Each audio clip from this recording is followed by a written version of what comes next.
স্বাভাবিক মাত্রার চেয়েও প্রায় 3 থেকে 4 গুণ, যার ফলে স্প্রে করার ঠিক 2 দিন পর থেকেই এই গাছগুলোর পাতা এইভাবে শুকাতে শুরু করে। তারপরে এই বাগানি একজন কৃষি অফিসারকে ডেকে এনে তার সমাধান এবং প্রতিক্রিয়া জানতে চায়।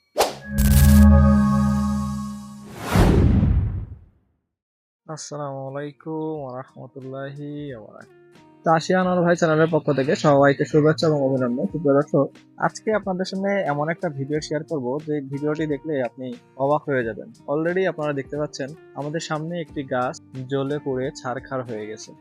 একটি গাছ যার সুন্দর একটা জীবন আছে, কিন্তু অনেক সময় আমরা সেই গাছটিকে নিজেদের অজ্ঞতার কারণে, নিজেদের না জানার কারণে গাছটিকে এত বেশি কষ্ট দেই, যেটা থেকে রিকভারি করতে একটা গাছের অনেক বেশি সময় লাগে। তেমনই ছোট্ট একটা গল্প আজকে আমরা আপনাদেরকে শোনাবো। আপনারা যে গাছটি আজকে আমাদের সামনে দেখতে পাচ্ছেন, এটি হচ্ছে একটি আনারের সুন্দর গোছালো এবং ঝোপালো একটি গাছ ছিল, যেই গাছটিকে একটি সামান্য ভুলের মধ্য দিয়ে এইভাবে পুড়িয়ে দেওয়া হয়েছে। তো প্রিয় দর্শক, চলুন আর কথা না বাড়িয়ে আমাদের ভিডিওর মূল টপিকে চলে যায়। প্রিয় দর্শক, এই গাছটির এই অবস্থা হওয়ার একটাই কারণ, সেটা হচ্ছে রাসায়নিক সারের অতীব মাত্রায় প্রয়োগ করা। এই গাছটিতে খুবই সুন্দর ফুল ফল দেখতে পাচ্ছেন, অনেক সুন্দর ফুল এবং ফল ঝুলছিল। এমত অবস্থায় গাছের মালিক তার মধ্যে অধিক বেশি ফল আনার জন্য পিজিআর স্প্রে করেছিল, যার কারণে এই গাছটির আজকে এই অবস্থা। প্রিয় দর্শক, এটি হচ্ছে পিজিআর ঔষধের একটি পার্শ্ব প্রতিক্রিয়া, যার ফলে এই গাছগুলোর আজকে এই হাল হয়েছে। বিষয়টি ছিল, যখন এই গাছগুলো অত্যাধিকভাবে হৃষ্টপুষ্ট ছিল, তখন গাছের মালিক ভেবেছিল যে এই গাছগুলোতে একটু পরিমাণ পিজিআর বা ভিটামিন যদি দেওয়া হয়, তাহলে গাছগুলা আরো অনেক সুন্দর হবে এবং ফুল ফল আরো বেশি আসবে।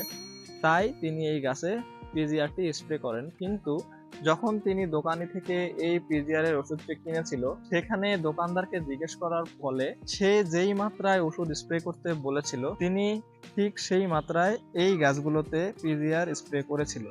কিন্তু যেই মাত্রাটি দোকানদার বলে দিয়েছিল, সেই মাত্রাটি ছিল স্বাভাবিক মাত্রার চেয়েও প্রায় 3 থেকে 4 গুণ, যার ফলে স্প্রে করার ঠিক 2 দিন পর থেকেই এই গাছগুলোর পাতা এইভাবে শুকাতে শুরু করে। তারপরে এই বাগানি একজন কৃষি অফিসারকে ডেকে এনে তার সমাধান এবং প্রতিক্রিয়া জানতে চায়। কৃষি অফিসার তাকে এই গাছগুলো দেখার পরই তারা বলেন যে এই গাছগুলোতে মাত্রাতিরিক্ত কীটনাশক প্রয়োগ করার ফলেই গাছগুলোর এই অবস্থা হয়েছে।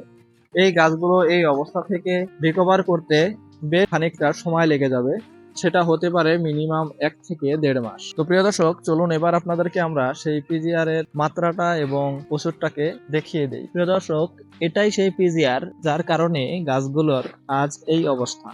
আশা করি এতক্ষণ জুড়ে আপনারা আমাদের এই ভিডিওটি দেখে পিজিআর অতিমাত্রা দেওয়ার ফলে আপনার গাছের যে ক্ষতি হতে পারে সেটা অবশ্যই বুঝে গেছেন। এই জাতীয় কীটনাশক গাছে প্রয়োগ করার আগে অবশ্যই সেটা সঠিক মাত্রা জেনে নেবেন এবং আপনার স্থানীয় কোনো কৃষি অফিসার অথবা যারা এই বিষয়ে অনেক বেশি অভিজ্ঞ, তাদের কাছ থেকে এই বিষয়গুলো জেনে তারপরে গাছে কীটনাশক প্রয়োগ করবেন। তা না হলে আপনার ছোট্ট একটা ভুলেই আপনার পছন্দের এবং আপনার গাছে শখের গাছটি এই অবস্থা হতে পারে। তো প্রিয় দর্শক, আশা করি ভিডিওটি ভালো লেগেছে। আমাদের এই ভিডিওটি ভালো লাগলে অবশ্যই একটি লাইক দিবেন এবং আমাদের চ্যানেলটিকে সাবস্ক্রাইব করে রাখবেন, যেন আমাদের সকল ভিডিওগুলো আপনারা সবার আগে দেখতে পান। ধন্যবাদ সবাইকে। আসসালামু আলাইকুম ওয়া রাহমাতুল্লাহি ওয়া বারাকাতুহু।